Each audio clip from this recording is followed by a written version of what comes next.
There's way more to Earthshaker than these big game-winning echo slams. That's only one part of the game.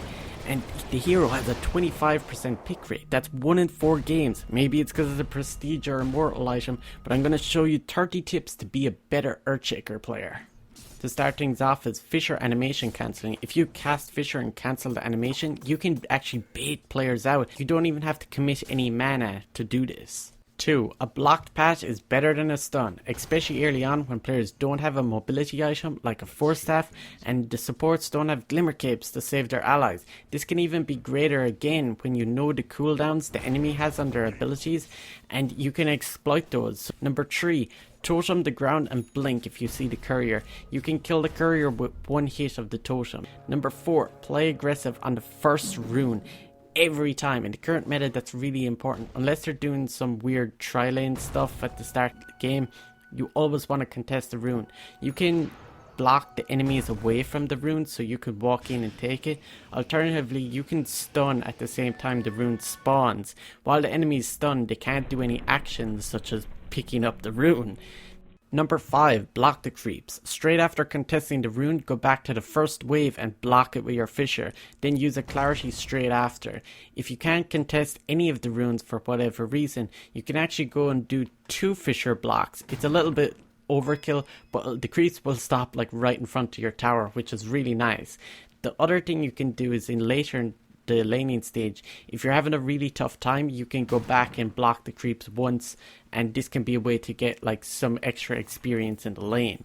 Number 6. Fissure block the enemy creep wave. This should only be done the first one. It's a little bit of a meme, but the idea of it is that you block the enemy creeps at roughly like 15 seconds, and the idea of it is the creeps stop under the enemy tower. It makes it really hard for them to last at the first creep wave, and also creates the push of the creep wave into your tower. On the second wave, you pretty much get double waved yourself. Number 7. Earthshaker is a really good pick against multiple melee heroes. When the melee heroes need to go and attack a hero, they clump up together. That gives you a really good chance to go and use an Echo Slam. But even if you don't have Echo available, you can get a multi-hero stun with your Fissure, which is really effective. This also applies with stuff like Force Staff, where melee heroes are a lot less likely to buy Force Staff, meaning that your Fissure blocks are going to be more effective later parts of the game in comparison if there was lots of, like, say, ranged heroes. Number 8. Totem has True Strike. This means that it ignores evasion. Wind Ranger and PA have lots of evasion. If you don't know if you're going to hit or miss, you'll always hit with Totem. Number 9. Fissure stuns further than the cast range. This can be the extra distance you need to cancel a TP or even just to save your ally. Number 10. Fissure stuns a little bit behind. Similar to the last tip, you can actually stun a little bit behind you. You can get this to, say, jungle creep camps, or if there's a melee hero attacking you from behind, you can stun them too. 11. Use Fissure from the fog. Think of yourself as this sneaky assassin. Wrap around a tree line and the enemy won't see you coming. This can catch even really good players out, especially once it hits nighttime at 5 minutes. You can exploit that like less fog of war and get around the tree lines in places where people wouldn't normally see you. Number 12. Gank mid lane. With Fissure, you can block from the trees, you can hide in the fog, or you can block the enemy once they walk down the stairs and then they can't walk back up the stairs. It's really annoying when that stuff happens, and it can sometimes just be a really easy way of getting a kill. Number 13. Queue Tome of Knowledge in your quick buy and make sure you get it instantly at 10 minutes before everyone else. And instantly send out the courier to you. Just take it away from everyone else. I guarantee you this is the best thing to do. Secure your level 6 by 10 minutes and 30 seconds. If you're not level 6 at that point, you've done something completely wrong in the laning stage. 14. Totem can be used to deny creeps. For highest value, go and try and deny the enemy ranged creep. Number 15. Use your ulti to farm the lane. Now, this does not mean go to the creep wave and ult it so you can get your blink dagger earlier. If you have Echo ready and your team isn't ready to go for a kill anywhere, you can use the pressure of your ulti being ready to dominate and farm your lane. Number 16. Don't start with Fissure once you have blink dagger. Almost never start your combo with Fissure. The reason why is because you're pretty much saying, hey guys, I'm over here standing in the trees. Someone who's really fast at reacting will actually prevent your blink dagger from going off. That's not what you want to happen. And it also gives them sometimes enough time to use a defensive item like a glimmer cape before your echo slam goes off. Number 16, I can't count, can I? Number 17, wait out fresh BKBs. When the enemy has long BKB durations, wait for those BKBs to end before committing for an echo slam. Focus on trying to get maybe a good fissure block. Once their BKB is coming near an end, you can prevent them from running away easily with the last bit of duration on their BKB.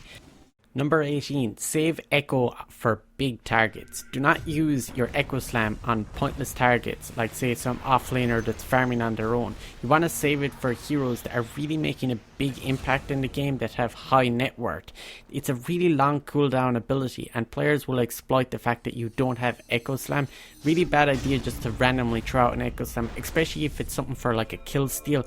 You really want to take as many fights as possible without ever having to use your echo. The fact that it's available, your team is instantly have a stronger presence in the game.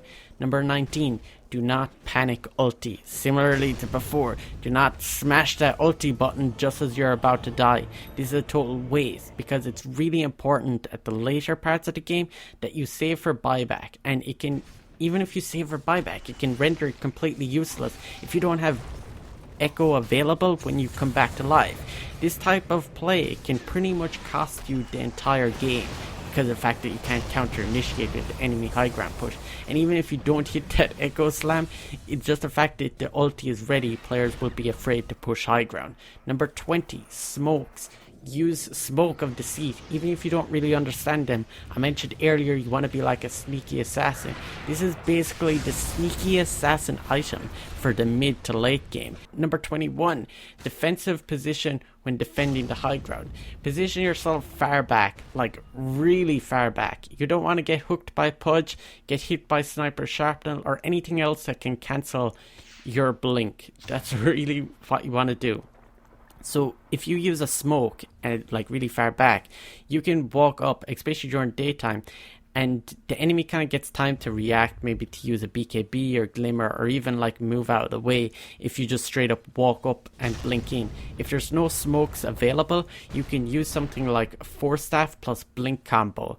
This is a really fast way of like appearing into the enemy's fog and then initiating on them. Gives them as little possible time to like react to you. Number 22, you can auto attack in your combo. Now you don't want to do this once players have their BKBs, because you might mess up the stun combo and they get their BKB off during it. But your stuns last long enough that you can do an auto attack during the stun combos. You can maximize your damage if you have a totem buff before you jump in. You want to do this about 5 to 15 seconds beforehand, because the totem duration, the cooldown, and you can actually result in 2 totem attacks in one combo. Number 23, Aghanim's. Buy this item, it's so amazing. It's great for escaping. Double tap W, you click, or else you click on the portrait, you can cast it like a normal totem. The main advantage of casting the normal totem is it has a faster animation. It's roughly 700 milliseconds, whereas the jump up into the air is 1000 milliseconds, like 1 full second. And it doesn't matter what distance you jump with that totem, it's always going to be 1 second exactly. Number 24, exploit your superior mobility. Now that you've bought Aghanims, you need to jump from the high ground to the low ground in fights. This is really big around Roshan. Especially with the fact that inside of Roshan and out, you can even snatch the agents, jump up and down between cliffs. This makes it really hard for the enemy to chase after you, and it makes them to switch between targets. First they start attacking you, you jump up out of the fog into like the high ground, and then they switch to another target, and then you're back into the fight again. So that makes it so that you're spreading the damage out between your teammates.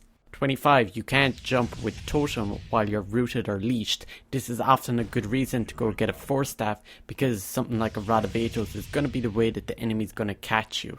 26. During totem jump, you can't use any items. So if you're going for a long distance initiation, then force plus blink is a faster combo. If you do the totem jump, that's a full second, and then you get to blink afterwards. You can't blink during that jump. Number 27. Have Fissure ready as often as possible. Don't use Fissure just to farm the lane creeps. It uses a lot of mana, but more importantly, when this spell is always on cooldown, that's kind of bad, because what you want to do is to teleport TP to save your ally, and Fissure is the first spell that you're going to use to do that. Now, number 28, avoid bad Fissure usage around Roshan. Don't block your teammates out of Roshan, and more importantly, if you're playing on Radiant side, don't block them into Roshan. Best place to put Fissure around Roshan is either to put it right down the middle, or else put it onto the enemy side of the cliff up where they can't actually get down and contest into Roshan. Now, number 29, force staff to save bad Fissures. If you block your teammates at the wrong side of Fissure, you can save them by force staffing them back over it. 30. Fissure an extra enemy during your combo. Rather than throwing out a random Fissure during your Echo Slam Fissure combo, instead throw the Fissure in the direction of an enemy in the distance. This can hit out that extra stun, and often those heroes that are distanced a little bit further apart are the heroes that are trying to interrupt your combo. And I hope you enjoyed these 30 tips. But wait, there's a bonus tip. If your ally ever gets stuck in a cliff, maybe you know your friend is Cliff TZ Jr., you can get them off the cliff by making them walk over to the edge. You need some voice chat to communicate this. It's much easier to do this if you have the targeting indicator line enabled, so you can see the line and position it just right behind them. So hopefully some of these tips will help you get a little bit better at Earthshaker. And if you like this sort of video, make sure you check out my channel and potentially even subscribe, because there's a lot more Dota content like this on there. And there's also a Discord if you want to go check that out.